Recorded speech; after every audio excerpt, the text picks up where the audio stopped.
fans, welcome to That Sports Show. Not just any sports show, not this sports show, That Sports Show. I'm your host, Jeremy, the Impact York. This is Impact Media's weekly show, all about everything from the NHL, not the NHL, the NFL.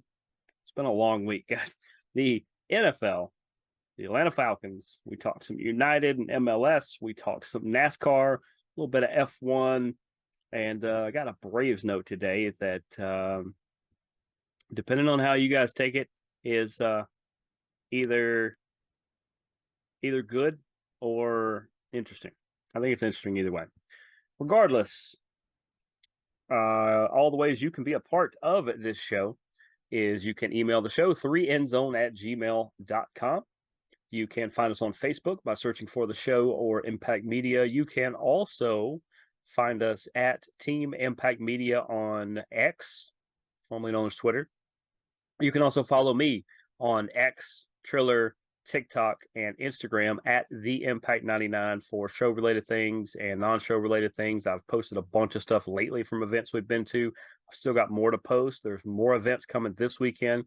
Hopefully you guys enjoy that. If you are local here in the West Georgia area where we are, where our studio is located, tomorrow night, you can find me in Franklin, Georgia at Heard County for the high school football playoff game.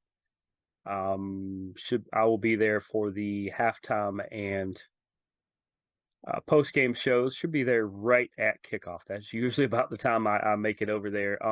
Come by and say hello.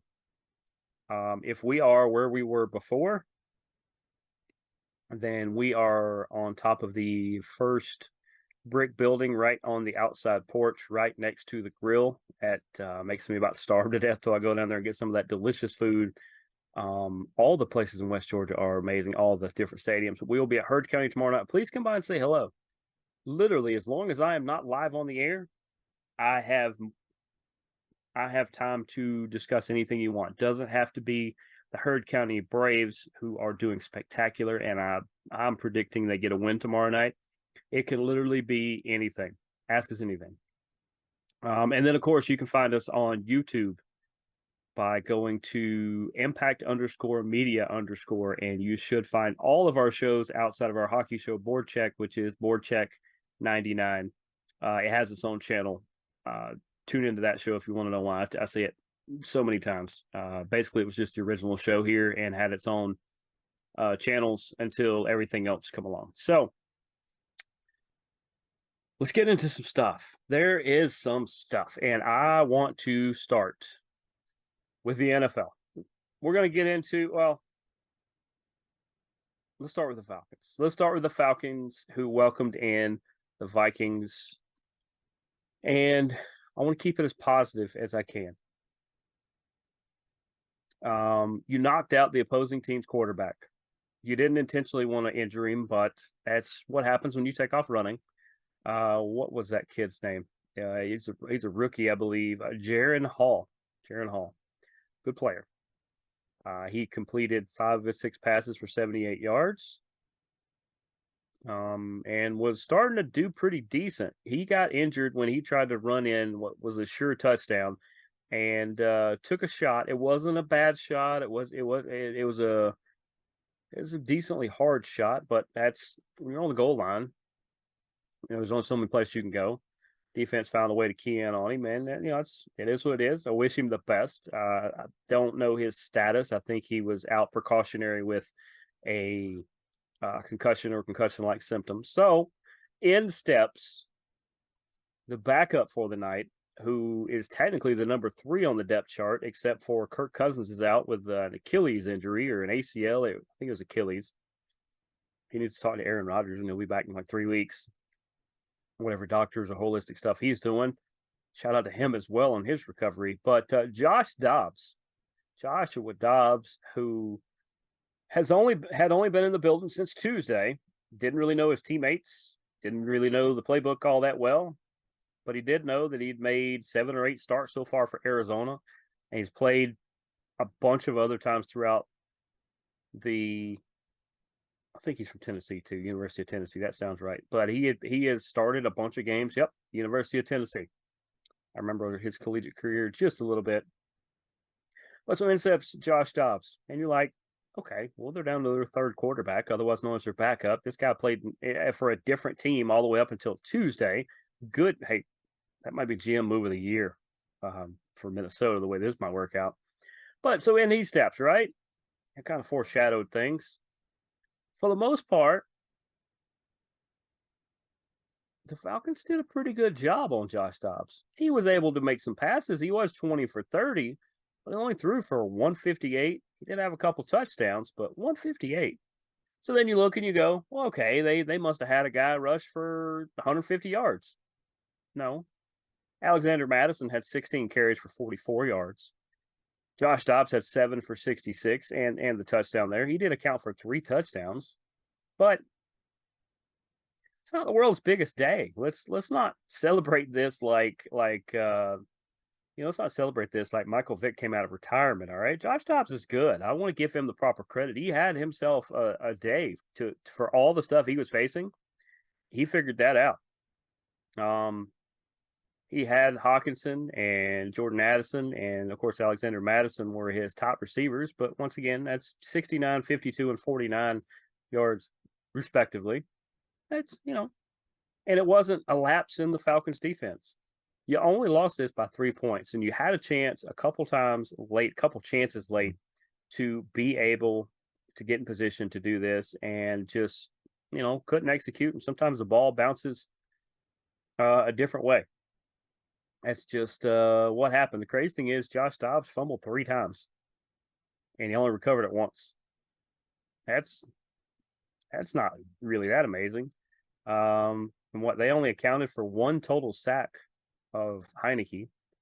So it wasn't that. It was just you played against another team that's in a similar boat as you, just trying to hang on and put something solid together to be into the year. And they found a way to score 3 more points than you did. Taylor Heineke, 21 for 38. It's because you're behind a lot. Normally, Heineke shouldn't throw over 27, 28 passes, but you're behind. You had to catch up somehow. For 268, not bad numbers. A touchdown and interception. The interception he forced, but he was trying to make a play. He has been named the starter for this year. I mean, not this year, this week. I think you got to roll with him for a couple games. You saw what you got out of Ritter. And it's not that one's better than the other. It's right now you saw Ritter with the team around him. And you can blame the team around him. You can blame the line. You can blame coaching. You can blame whatever. But in the same situation, you're going to find out if your problem is your quarterback, if it's your system, your coaching, your players. You're going to find out. And the way you're going to find out is by doing this. You let Heineke play, I don't know, he might get the rest of the year, where you basically split between 2 quarterbacks. And you say, well, you got half a year and you got half a year, and let's evaluate that. Now, that's because, unfortunately, at least Heineke doesn't turn over the ball all the time. In fact, he did not have a fumble in this one. Bijan Robinson did. Once again, trying to make a play. Heineke actually had 20 rush yards, which is 20 more than I thought he was going to get. And he's not much of a runner, but when he needed to, he got out of space and didn't. He only got sacked once, that I said, Heineke, and he's young. I said this to Falcons fans. If Desmond Ritter is 22, 23, whatever he is, 24, well, Heineke's only like 26. He's only a couple years older than Ritter. So it gives you 2 solid options, as one of these guys could be your guy going forward. You've just got to surround him with good pieces, which you have a lot of. Still some stuff you got to shore up, that. But also, you have to give him a chance to succeed. And I think they gave Ritter more than a fair shake of doing that. I'm not saying he's not the answer. I'm just saying you see what Heineke can do. If something goes squirrely here, you've got Logan Woodside, I believe, is the other backup. Is that who it is? Is that who it is? Producer Sunshine is shooting that over to my screen. I'm going to see Logan Woodside. All right. Logan Woodside I've seen play. I've at the AAF. I believe he played in that. And he's more like Heineke than he is like Ritter. But I think he could do some solid things if you just had to. But at that point, the season is pretty much what it is. If the season is pretty much lost and you're actually you're 3 or 4 games away from that. If it keeps going south for 3 or 4 more games, then you're completely out. But you still have a chance at your division. You still have a chance at the playoffs, which means you have a chance at anything. How many times have we seen the lowest seed or the next to lowest seed, one of these wild cards, get hot, make it into the playoffs, and shoot all the way up to a conference championship or even a Super Bowl? A bunch of times. A bunch of times. So, let's see. Bijan, 11 carries for 51 yards, but once again, they were behind.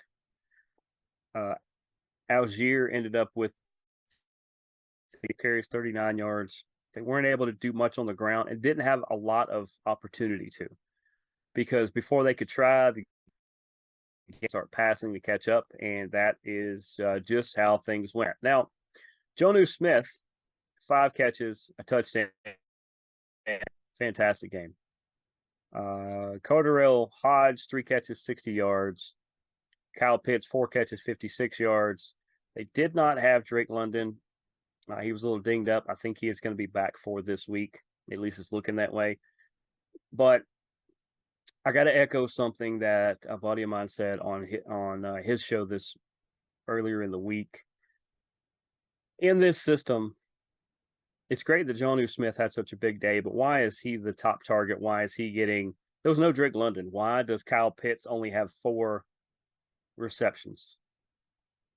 And I mean, to me, I would wear out Kyle Pitts and even maybe Patterson or Bijan or Algier coming out of the backfield. In no way would the backup tight end be my number 1 receiver. If it just works that way, it works that way. Maybe he was the one getting open, but Hodge, he seemed to be getting some space. Mac Hollins had a couple catches. Even Van Jefferson. Van Jefferson had a big catch for 14 yards when you needed it. It's just, I want to see more from this team, and you guys want to see it as well. Now, Onyemata and Landman, Calais Campbell, Abikate, how do you say? I'm probably butchering your name, and I apologize, but 4 total sacks for this team, 4 total sacks. They were putting quarterback hits. Onyemata and Landman ended up with 10 tackles apiece. Caden Ellis, Jesse Bates, what a pickup those were. Richie Grant, Jeff Okuda, these guys were just monster tacklers. And I got no problem with Koo. He kicked 4 field goals. He did more than it was asked, including a 54-yarder. He has Bradley Pinion with a solid kicking performance. But let's see what are the other Koo? 52 to open up the game, 43 and a 23. He kicked 3 field goals in the first half. This other one was a 54-yarder. So a 52 and a 54. Yeah. Younghoe Koo. He's a heck of a player. But Vikings win. They go to 5-4. Falcons lose. They go to 4-5. The Falcons, of course, have the Cardinals in Arizona this week. Looks like Kyler Murray is going to return. Is that good, bad, or indifferent? Don't know. It's if the Kyler Murray of old shows up, look out. It's going to be tough with a mobile quarterback like that. If the Kyler Murray before he got injured shows up, might have a little better go of it. The Cardinals are also 1-8. Josh Dobbs just left that team, and we saw what he can do on a team with a bunch of talented people. The Cardinals don't have that level of talent. So it's a 4:05 CBS game. Atlanta's actually a 2-point favorite on the road. The Falcons should get this victory. What does that mean? It means this is the NFL. It is the NFL. We don't know what could actually happen. Let's see. I got 8 games left at this point. 8 games left. They're 4-5. Their conference is, I don't know, everybody's staying right together in their conference. There it is. New Orleans is at 5-4. They're only one game ahead of you. 4-5 for Atlanta. Tampa is 3-5. They're actually a game behind you. And Carolina is going to enjoy a top 3 spot. Actually, probably a couple. I think them and the Bears might have 2 spots apiece in the top 5. I think. Got to check on that. But they're 1-7. So you're basically a game ahead of Tampa. You're better than Tampa, at least on paper. Tampa plays better, but they just, they lose 35-31. And Atlanta, when they lose, is like 30-20. This time was only 3 points, but that can happen. And you're only a game behind the Saints. You're better than the Saints. The Saints are still having problems. Their problem is not Derek Carr, but they've stirred up Derek Carr enough to where he's one of their problems now. So that is what it is. I do have hope for this team, and you guys should as well. But I think I just spent like 15 minutes talking about the Falcons. So hopefully there's more hope. There's more faith from you guys. And if not, we'll suffer through this together because that's what friends do, right? Right. Let's breeze through the rest of the NFL action from last week. The Thursday game was the Steelers over the Titans. Steelers looked pretty decent. Will Levis can play. Just imagine if they look like they're going to keep him at the helm for the rest of the year, barring anything crazy. And as this team starts to rally around that kid, look out. The Titans could suddenly be back in some races. But they come up short in this one. Good win for the Steelers. I don't know that Kenny Pickett is their answer either, but he's the best they got right now. So you just got to run with it. You had Josh Dobbs at one point. You let him go. He went to Arizona. Had an early game. Dolphins at the Chiefs, even though this was in Frankfurt, Germany. Shout out to the German fans. You guys always show up, show out. Had a great showing. You got to see a pretty good game where the Chiefs ended up taking this one 21-14. Dolphins, once again, when they play a good team, they kind of come out a little flat sometimes, a little flat-footed. And the Chiefs, if you let them hang around, they're going to find a way to beat you. Mahomes did that. Another solid showing, especially in Germany. Ravens completely obliterate the Seahawks. What you should know from that is the Ravens might be one of the top 2 or 3 teams in the league. When their defense is that good, then Lamar Jackson doesn't have to do much on offense. I mean, they could literally win games 10-3. But instead, he's trying to be another MVP. It looks like he's the front runner at the moment. Speaking of the Cardinals, they got hammered by the Browns, 27-0. It's not that the Browns are an amazing team, but the Cardinals are kind of bad, and the Browns can put up some points. So shout out to all the Browns fans I know out there. I actually know quite a few. Texans win at home over the Buccaneers as CJ Stroud puts on a just ridiculous show. I mean, down by 4, less than a minute, and he finds a way to bring them all the way back, and they win by 2. What is his? Well, Baker Mayfield, 21 for 30, 265, 2 touchdowns, no interceptions. I'll take that Baker any day. Did he have some? Nah, he didn't really rush. Okay. I say Baker can run around. But on the flip side, CJ Stroud, 30 for 42. Remember, they were behind, so they're going to throw a little more. 470 yards in the air, 5 touchdowns, no interceptions. He's only thrown 1 interception all year. I think he has 14 touchdowns. And he's on a team that has 23 people that are out with injury this week. 23. At least half of those are starters, if not more. 23 Houston Texans are not going to dress this week because of injury. And this kid's still doing this. Can you imagine when they put better players around him? Texans going to be really, really scary. Stroud didn't even need to rush. They had 53 total rush yards. Houston did. 153 receiving yards and a touchdown for Noah Brown. Dalton Schultz, 130-1. Tank Dell had 114-2. and Nico Collins had 54 and 1. Yeah.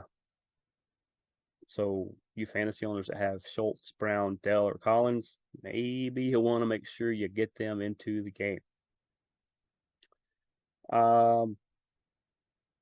This Houston team, man, look out. And Falcons fans, they did you a favor because the Buccaneers should have won that game, and they did. The Bears didn't do you one, though. They lose by a touchdown to the Saints. The Bears, who are on right now as we record. The Bears on the field are not a bad squad. The Bears in the front office and other places in the organization, not great. They've got to clean that up and hope it doesn't cost them solid players on the field. I do know that Justin Fields is not available for tonight, which means what is that kid's name? There it is, Tyson Bagent. Bagent? I think it's Bagent. He's not bad. He forced some throws to try to keep them in it. That's why he had 3 interceptions. Probably 2 of those were forced. The other one was just a bad throw. But Foreman and Bagent were able to get some yards on the ground. They've got Darnell Mooney and Cole Kmet, DJ Moore. I mean, they have some pretty decent players. I mean, some pretty good players. Got to work on their line a little bit. They're a step or 2 behind the Falcons, but Bears fans still have hope in your team. It's going to be next year better, but still have hope in your team. There's a lot of fun reasons to watch Chicago. But Saints end up with the win, and that's why they have the division lead. Packers over the Rams. Rams, they're having all kinds of quarterback issues, and all they have signed. They've signed Carson Wentz. Brett Rippon played this past week. It's because Matt Stafford couldn't go. 13 for 28, 130, and an interception. I was a big Mark Rippon fan. I think Brett is his dad, or Brett is the son. I don't know if it's the system or what, but Brett ain't your answer. Your other options are Stetson Bennett and now Carson Wentz. I think I'd let Stetson start a game or 2, and if it's not great, you got Carson Wentz, and you can evaluate him for next year. Same way you did Baker and some of the other ones. But for Green Bay, that's a get-right game. They were able to get some things back going. I don't know that Jordan Love is their long-term answer, but he's the right-now answer, and it's at least getting them there. It's probably going to get them a wild card. Speaking of wild cards, the Commanders, who are hanging in there in the East, Commanders over the Patriots. Then there's this wild rumor that Belichick could coach the Commanders next year. Why would you get rid of Ron Rivera, who's fixed the culture in Washington, for Belichick, who is going to change it again? Does that make any sense? Belichick's going to have his own problems. Looks like he'll have Josh McDaniel back if he wants to hire him. But other than that, that might be his saving grace. That might be how he sticks around another year. He's going to go, well, I'm going to bring Josh back, and we're going to redo the offense. That's what I would say.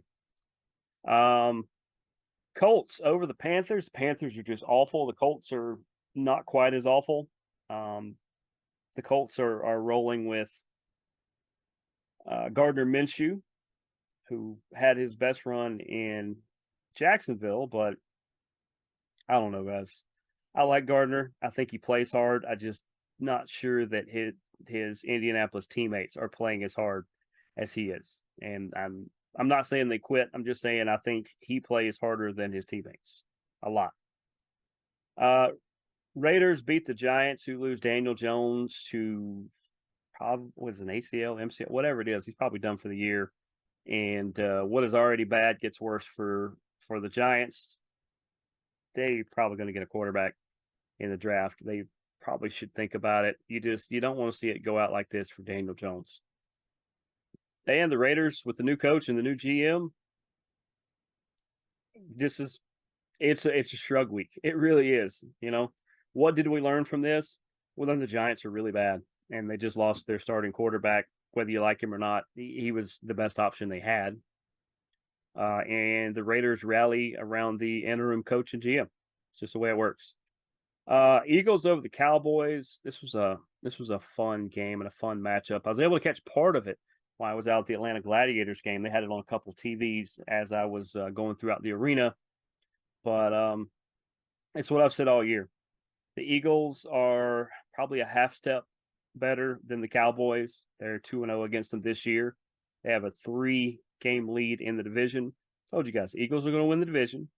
The Cowboys are going to probably be a wild card, and then all bets are off because playoffs are playoffs. Regular season doesn't matter at that point. And then the Bengals and the Bills played on Sunday night. The Bengals have woken up. And, you talk about poking a bear. Well, you poke a tiger, and they wake up and they kill all your buffalo herd. I'm not. Like I said, I think the window for the Bills is almost to a close. They need to make some changes to try to continue the run because I think it's too early to try to blow it up. You still have way too many good pieces and ones you can afford. So I think the Bills are still hanging in there. They've got to find a way to do that. But the Bengals, like they are the Bengals that made the Super Bowl, and that should scare a lot of people. And then Chargers over the Jets on Monday night, as it should be. The Jets are a good team. They just can't put it together. And the Chargers are a good team despite their head coach. So, good win for the Chargers. Now, as I said, who do the Falcons get this week? Falcons are going to get – the Cardinals. I already said that. Okay. So, another round of fun action there. Like I said, that's a 3:30 kick, I think, or 4 o'clock maybe. Yeah, it's the 4:05 on CBS. Okay. There you go. So here locally, we'll get that on CBS. That'll be a fun game. NASCAR. We'll get to that in a minute.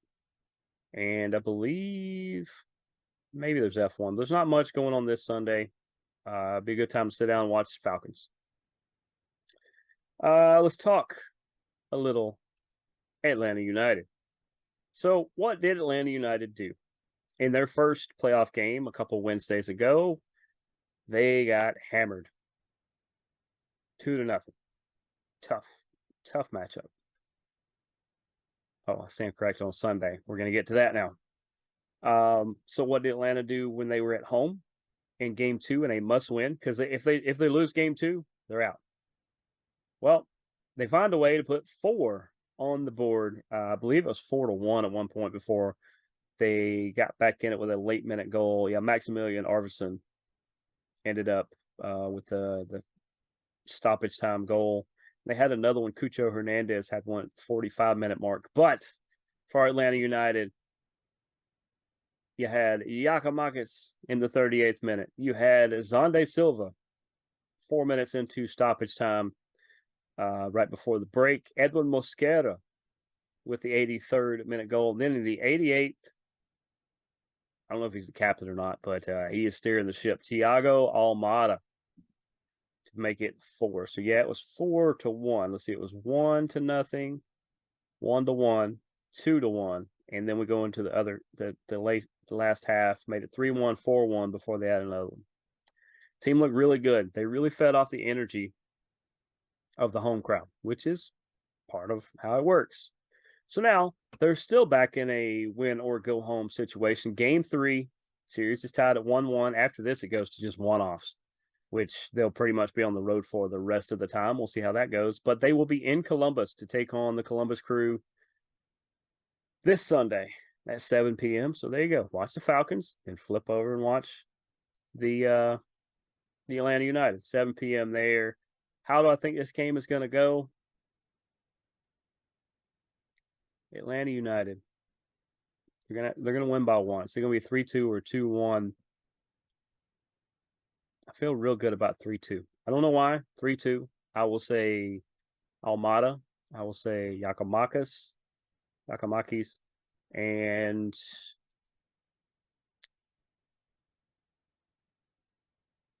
Wolf, maybe Tyler Wolf. I'll go Tyler Wolf. I don't think he's hurt. I'll go Tyler Wolf. That'll be the 3rd goal. And I think they're going to win, and they're going to advance, and we will talk about all of that next week. So that gets us, let's go into Formula One. Let's go into Formula One, where they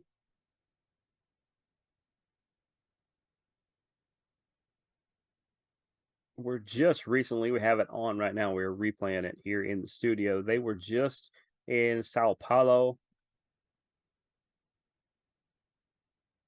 for the Rolex Sao Paulo Grand Prix. Max Verstappen ends up as the race winner. Lando Norris, number two. There was chaos in this from the start. Fernando Alonso, number three. You had Stroll in fifth. Good strolling for Stroll. And Checo Perez ended up in fourth. Now, during the formation lap, which is kind of like the first practice lap where they kind of get the tires warmed up and then they come to a stop and they start the race. That's usually how F1 works. Charles Leclerc spins out. He was going to start on the front row. I believe he was going to be number two.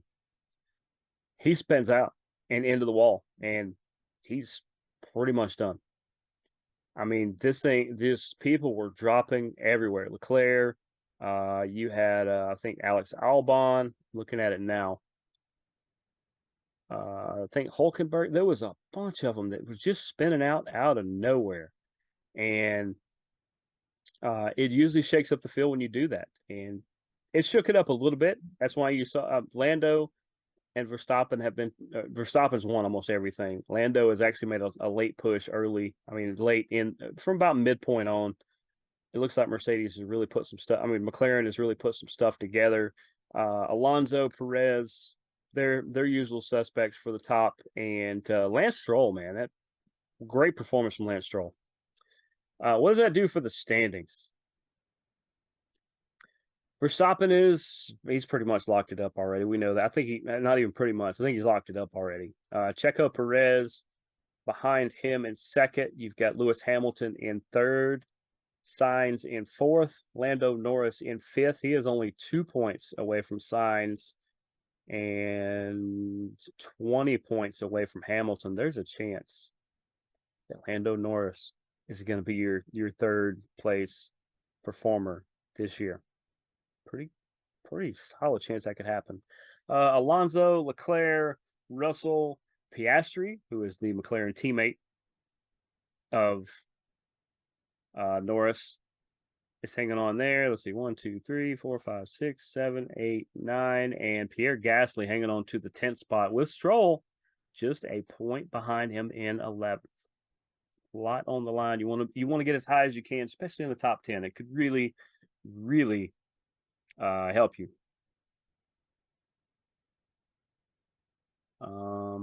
There it is. Next race is going to be next weekend. Next weekend, I think. Yes, next weekend is going to be the Heineken Las Vegas Grand Prix. That is going to be at the Las Vegas Street Circuit in Nevada. Qualifying is going to be Saturday at 3 a.m. That is next Saturday, not this Saturday. And the following Sunday, we are, let's see, that means midnight. Friday night at midnight in the Las Vegas area is when they are going to qualify. And then at 1 a.m., why is that race? That's crazy. At 1 a.m., they're going to run the Heineken Las Vegas Grand Prix next Sunday, a week from this Sunday at 1 a.m. Maybe we stay up and watch that one. I don't know yet. We'll figure that out. But then they finally have the Etihad Airways Abu Dhabi Grand Prix, which is basically the Thanksgiving weekend. And we'll talk more about that as we get to it, because we'll obviously talk more Las Vegas next week. And let's go to NASCAR. And then we'll finish up with the Braves note. NASCAR. You got to give it up for the finale of the year where Ross Chastain finds a way to hang on. He led 157 laps. The only person close to that was William Byron, who led 95. But Ross Chastain with a big win. Great way for him to put a big mark on the end of the year to show that they can finish strong. Trackhouse doing some really good stuff there. Him and Daniel Suarez. But I hate to say more importantly, because Ross deserves all the accolades for finishing first. He held off 3 of the 4 championship drivers. Unfortunately, Christopher Bell wrecked early and was out of the race. So it came down to William Byron, Kyle Larson, and Ryan Blaney. And that is the reverse order of how they finished. William Byron was 4th, Kyle Larson was 3rd, and Ryan Blaney gets runner-up in the race, but he wins his first points championship. Congratulations to Ryan Blaney. Fantastic year for everybody involved. NASCAR had a banner year. They usually do. Next race is going to be the Clash. I call it the Clash of the Castle, but the Clash in the Coliseum out in LA. That's in early February. It's right before Daytona, I believe, and that doesn't count for anything, but it's a good like all-star race, a good solid thing for NASCAR to do.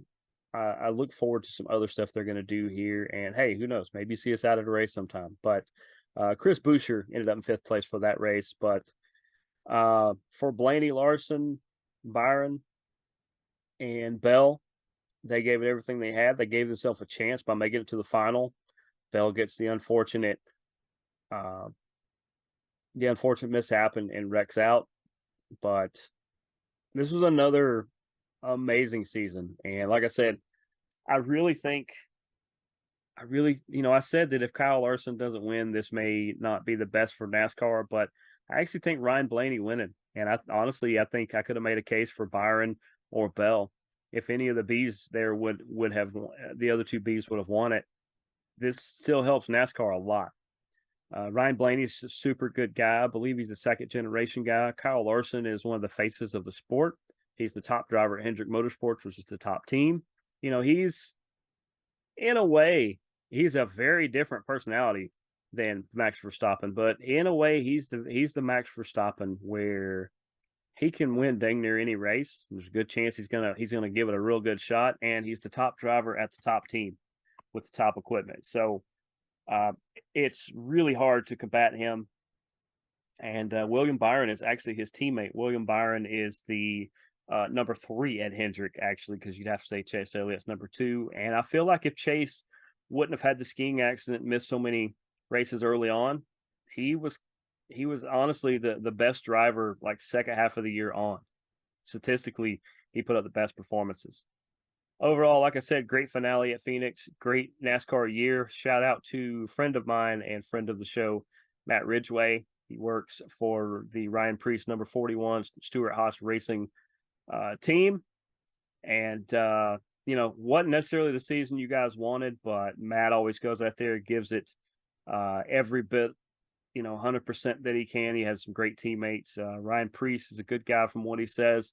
And with Harvick, his teammate, moving on, it's going to be an interesting time at Stewart-Haas, and I look forward to seeing what happens with Matt's career and with Stewart-Haas, because I think there's going to be some fun stuff coming up, and I look forward to it. Maybe we'll get Matt on sometime to talk about it. I don't know. I got to check with that. I don't want to get him in trouble, so we'll check with that. But other than that, we only have one thing left, and that is our Atlanta Braves note. Our Atlanta Braves note is that third base coach, assistant coach, bench coach, whatever he was, Ron Washington, all around great guy, really good coach, is getting promoted. Not to the Braves, the Los Angeles Angels of Anaheim, where Shohei Ohtani currently is, if they keep him, and Mike Trout is, if they keep him. Ron Washington is going to be their manager. And shout out to Ron Washington. He is a fantastic person, a fantastic coach. I'm glad he is getting another chance to be a manager. He did a pretty good job in Texas. And then when he left Texas, he was able to bounce here to Atlanta. He may be the manager that they need out there, because he's real big on fundamentals and he's real big on base running and things like that. That's why he was a great third base coach. And I feel like that is something the Angels should be working on. They had some issues with some of the basics sometimes. And who knows, maybe he can convince Trout to stick around. I think he's still under contract for a couple of years, and maybe he can convince Shohei Ohtani to stick around a couple more years. I believe he might be a free agent. But other than that, that's everything. So that makes this the end of that sports show. Not just any sports show, not this sports show. It has been that sports show. I'm Jeremy the Impact York. We will see you guys next week. Deuces, gooses.